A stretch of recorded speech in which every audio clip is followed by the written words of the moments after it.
projeto final da ACIEP de Geometria do professor Renato Cantão, da UFSCar Sorocaba.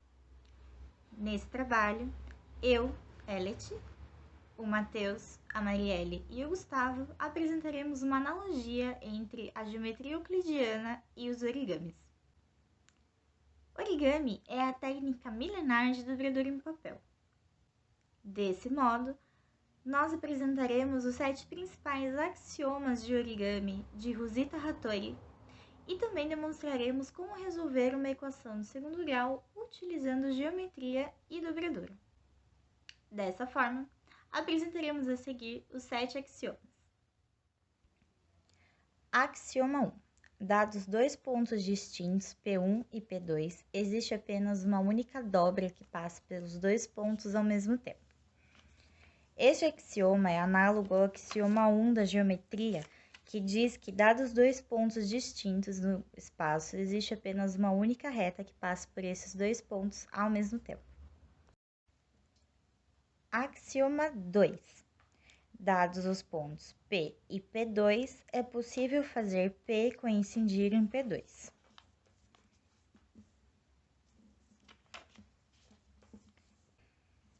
Esse axioma é análogo à geometria euclidiana no que diz a reta mediatriz entre os pontos P1 e P2, sendo eles não coincidentes, ou seja, a reta que passa exatamente no ponto médio entre P1 e P2.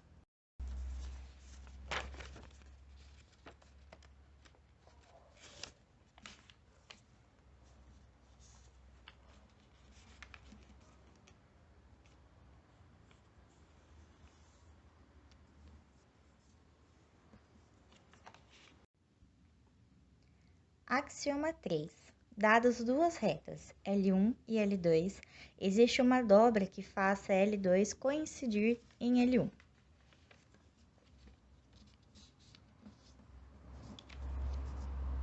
Dessa forma, conceituando com a geometria, nós conseguimos fazer a bissecção do ângulo alfa entre L1 e L2, de forma que ambos fiquem congruentes. Axioma 4. Dado um ponto P e uma reta L, existe uma reta que passa por P e forma um ângulo perpendicular com a reta L.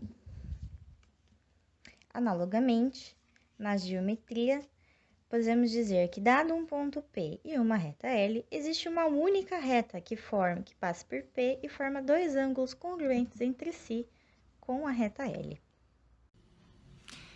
Eu sou a Marielle e eu vou falar sobre os outros 3 axiomas de Rosita Hattori. No axioma 5, temos que existe pelo menos uma dobradura que passa pelo ponto P2 e faz com que P1 coincida com L1. Aqui temos o P1 e o P2 e uma linha. Quando eu dobrar essa folha nesse tracejado azul, o P1 vai coincidir com a linha 1, ou seja, vai ficar em cima da linha 1. Para isso acontecer, a distância de P1 e P2 tem que ser maior ou igual à distância de P2 à linha 1. No axioma 6, temos que se L1 e L2 não são paralelas, então existe uma dobradura que permite que P1 coincida com L1 e P2 coincida com L2. A distância do L1 com L2 tem que ser menor que a distância de P1 e P2, como explicado na figura. Então, quando eu dobrar a folha nesta linha azul, P1 vai coincidir, vai ficar em cima de L1 e P2 vai ficar em cima de L2. No 7º axioma, temos que há um ponto P entre duas retas, L1 e L2, e existe uma dobradura que faz com que P1 coincida com L1 e seja perpendicular com L2. Ou seja, quando dobramos a folha nesse pontilhado azul, P1 vai coincidir na reta L1 e L2 vai formar perpendicular com a dobradura. Meu nome é Gustavo e eu vou exemplificar a resolução de equações do segundo grau utilizando o origami.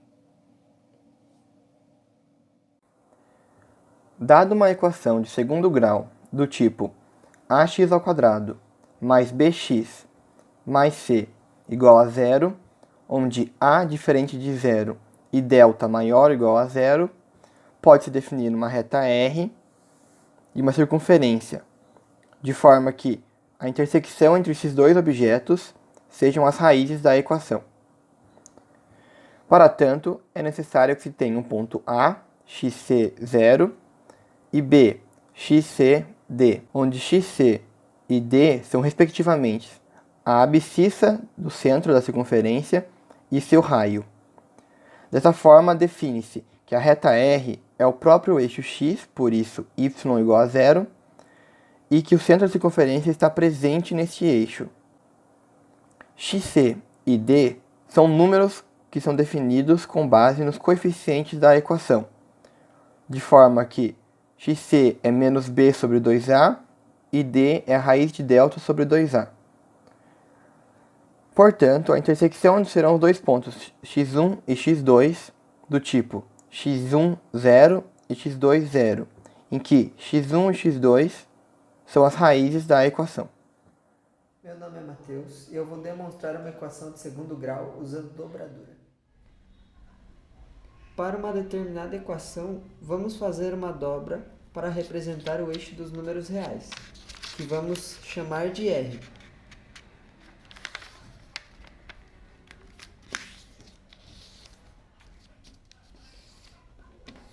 Depois, vamos definir o ponto de origem e o P1.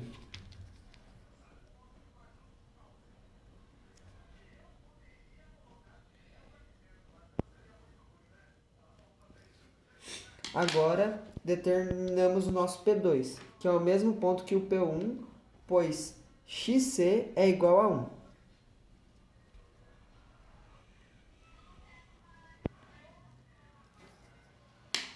Agora vamos fazer uma dobra L1 perpendicular ao eixo R, que passa por P2.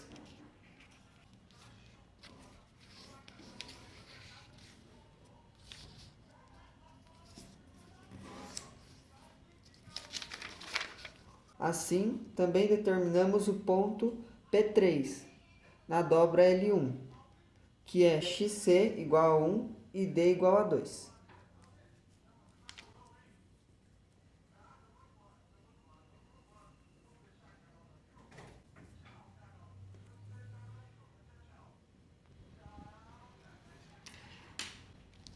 Agora só falta encontrar as dobras L2 e L3, que fazem P3 incidir em R, com vincos passando por P2. E pronto, temos as nossas raízes x1 e x2.